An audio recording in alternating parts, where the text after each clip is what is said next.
Hello everyone. In this video we're going to be solving a very nice Diophantine equation from a mathematical duel, a math competition.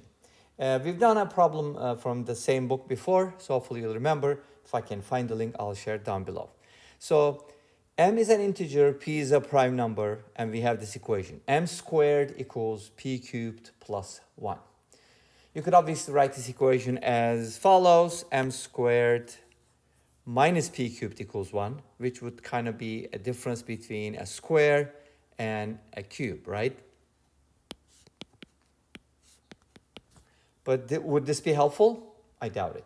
So anyways, to solve this problem, we're going to be considering a couple things. First of all, instead of subtracting p cubed from both sides, it's actually better to bring the 1 over to the left. And you'll see why in a little bit. So subtract 1 from both sides, and you'll get something like this. Now notice that m squared minus 1 is a difference of 2 squares.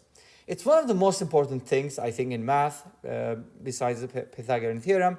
I would say it solves a lot of problems. So you should definitely know this, difference of 2 squares, okay? How is it factored? A squared minus b squared is factored as a plus b, a minus b. So let's go ahead and write it down since it's super important. It's worth writing the formula. You should definitely know this identity, okay? Great, now what does this mean? This means that we can actually factor this into m plus 1 multiplied by m minus 1, and that is going to equal p to the third power. You got to remember, p is a prime number. And because in the original equation, m is squared, if you replace m with negative m, it's still going to work, which means if m is a solution, then negative m is also a solution, okay? So that kind of means that we can just assume that, okay, suppose m is greater than or equal to 0. Why? Because negative m will also cover that, okay? So let's go ahead and try to factor this equation to solve it. Well, it's already factored, so here's what we're thinking. If the product of two integers, because m is an integer, right? So because m is an integer, m plus 1 and m minus 1 are also integers. So you're multiplying two integers, and their product is the cube of a prime number. What is that supposed to mean? It means that you can factor a prime number in so many ways, right?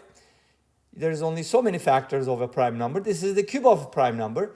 So maybe we can do this. And obviously, m minus 1 is less than m plus 1. You would agree that, right? Okay. So this is the bigger factor. And if you think about it, there's actually two ways to do it. Either the larger factor is going to be p cubed, and the smaller factor will be 1, because p cubed times 1 equals p cubed. And from here we get the following. M minus 1 equals 1, and m plus 1 equals p cubed. Because m minus 1 equals 1 implies m equals 2, we can actually go ahead and sub it in here. Oops, I meant m equals 2, which gives us p cubed equals 3.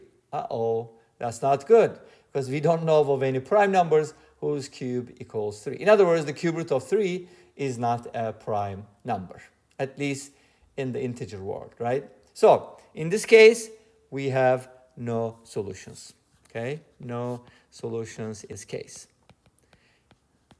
All right, let's go ahead and take a look at the other case. What's the other case? Well, p cubed and 1 is one way to factor this. Another way to do it is with p squared and p. Why? Because the cube of a prime number has 3 prime factors, which is p, p, and p, right? Sorry, don't get me wrong. I'm talking about the number p here, right? So there's no other way to break it down. You can't break down p, right? It's prime. That's why it's super special.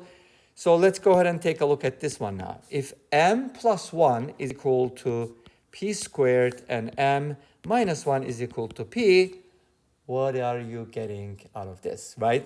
There's a couple ways to go about it. You can actually solve for p or m. So for example, you can solve for m from here. M can be written as p squared minus 1. And from the second equation, m can be solved as p plus 1. Guess what? These two things are equal, because if two things are equal to the same thing, then those two things are equal, right? Whatever that property called. So from here, we can safely say that, hey, p squared minus 1 is equal to p plus 1. but what is that supposed to mean? Are we going to factor it? No. This is quadratic. Let's go ahead and put everything on the same side, and then we can go ahead and solve this problem. Okay?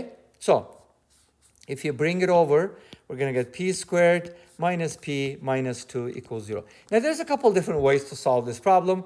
You can use the quadratic formula, you can factor it, or you can complete the square. Let's just do completing the square because it's kind of fun for this problem. Let's go ahead and add 2 to both sides to isolate the constant term. And then we're thinking, okay, what's the coefficient of p? -1. Take the absolute value, it's 1. What's half of 1? 1/2. What is 1/2 squared? 1/4. That is the number you're supposed to add to both sides. I know it's going to look weird, but at the end, everything will be awesome. Okay? Now, the left-hand side becomes p minus 1/2 squared. Even though it has fractions, it is a perfect square. And the right-hand side is going to be 9/4, which is another perfect square. And that's amazing. From here, we get 2 solutions because there are 2 numbers whose square equals 9/4, right? One of them is 3/2, and the other one is what? -3/2, obvious, right? If you add 1/2 to both sides, from here you get p equals 2. From here, you get p equals -1. As far as we know, p equals -1 is not a prime number. Last time I checked, right? So the only solution that comes out of this is p equals 2. And is 2 a prime number? Yes, it's actually the most special prime number because it's the only even prime. Okay, that's why it's super duper special. So what happens to m if p is equal to 2? Well, we already know that, right? Don't we? Oh, no, actually we don't. So if p is equal to 2, you can go ahead and plug it in. From here, m is going to be 3. If p is 2, then m is 3. So if you're looking for solutions m, comma p, then you can definitely write them as 3, 2. But does that mean -3, 2 is a solution? Absolutely. Because remember what we said, right? If m, p is a solution, -m, p is also a solution. Therefore, -3, 2, but don't make sure you don't negate the prime number because -2 is not prime. I know you want it to be a prime number, but it's not because prime numbers have to be positive, right? So those are the only solutions to this equation, okay? Now, let's go back to the original problem. It was m squared equals p cubed plus 1, right? Obviously, an alternative way of thinking about this problem could be, why don't we use sum of 2 cubes, right? You're probably thinking, well, if you do the factoring this way, it's not really going to help you, is it? Or maybe it is going to help you. The problem is m squared does not have to be prime because m doesn't have to be prime. Therefore, you can't really know that these are going to be determined, okay, uniquely. You can make an assumption saying that, okay, suppose m is prime. In this case, it happens to be because m can be 3, at least for the positive case, but you can't always guarantee that, right? So this is probably not going to work. If there's any other way to solve this problem, let us know. I'm pretty sure there's a way to solve it using modular arithmetic, but that's basically what I like to do now. And this brings us to the end of this video. Thanks for watching. I hope you enjoyed it. Please let me know. Don't forget to comment, like, and subscribe. I'll see you next time with another video. Until then, be safe, take care. Don't forget to check out my other channels, aplusbi, the Shorts channel. And until next time, bye-bye.